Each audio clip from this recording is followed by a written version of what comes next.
Hey guys, tomorrow night I'm gonna have a guy who comes in all the way from Brooklyn. He's an older gentleman, 56 years old, and he's been doing martial art now for I think he told me 30 years, maybe 35 years, and he wants to learn more about Kudo. And so I told him to come down, and I'll assess his skill, and I'll train him, and I'll tell him what he needs to work on. And so he's gonna stay for 2 days, and he's driving in out of New York City, so that's a 6.5 hour drive, right? And so it just shows commitment. It just shows that, you know what, this guy's willing to drive 6.5 hours, and he got a hotel room and everything, and he took time out of his busy schedule to come train with me, and I feel very honored by that. And so I want to give a couple of advice to some of the new instructors, like younger instructors, who sometimes get visited or trained with older people, you know. So a couple of weeks ago, I went to train at this gym. I missed training because I was coming off an injury, and for 2 weeks I didn't really train hard. And so I stopped by this martial arts school to train, and for an hour and a half, I was training this gentleman. A lot bigger than me, you know, a lot bigger than me. And we grapple, and, you know, I was kind of burnt out. I was working the night before, and I was tired. And I was training, and I was hoping to get some ebb and flow, you know what I mean? And I didn't. It was not enjoyable for me. What happened was, for an hour and a half,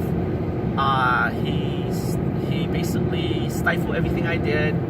And because of the size difference and stuff, I couldn't get any of my techniques off him.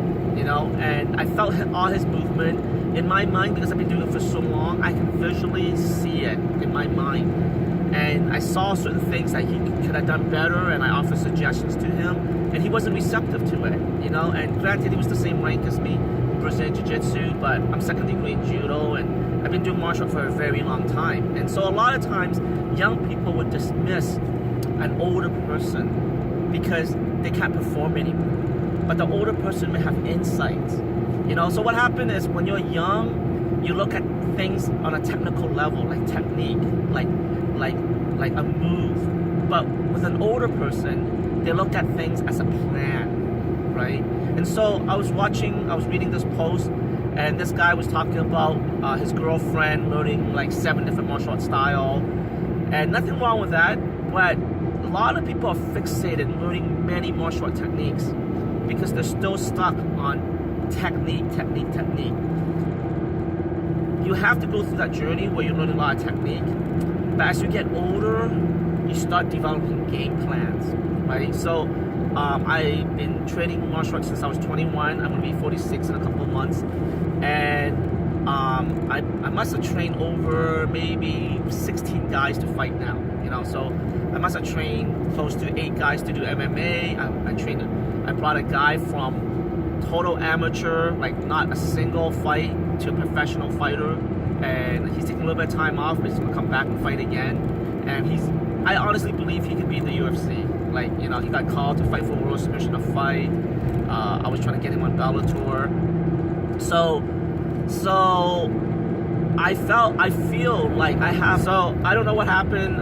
The video got cut off, but. So this older gentleman's coming in from Brooklyn, right? And so I'm going to treat him with a lot of respect. I'm going to acknowledge his 30 years of martial art training, and I'm going to see where he's coming from, and then I'm going to patch it up or show him things based on where he's at. You know what I mean? It's so important to acknowledge people's past experience and give back to them. You know, and so the problem with a lot of young coaches, especially martial arts style that are very combative based, and when they train with an older sensei or older coach, sometimes the older coach is fragile, or they're injury prone, or they just don't have that physicality anymore. And a lot of times the younger sensei would dismiss them, you know, and so they're missing out on the great opportunities for insights, opportunities to enhance their thinking. Sometimes a word or phrase or something a certain perspective will totally change your plan, your game plan, or your strategy in fighting. The advantage of training with an older person who's been doing it for a long time and who's sincere and authentic in their art is that they've seen it all, they've done it all.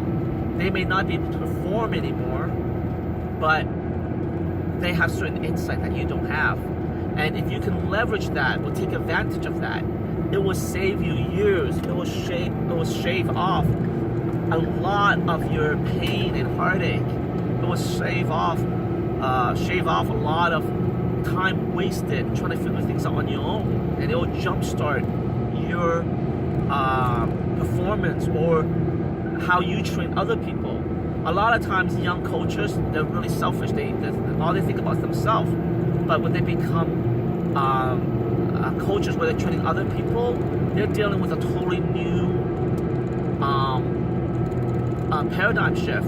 You know, now they have to figure ways to articulate or guide someone, and sometimes it's hard to do that.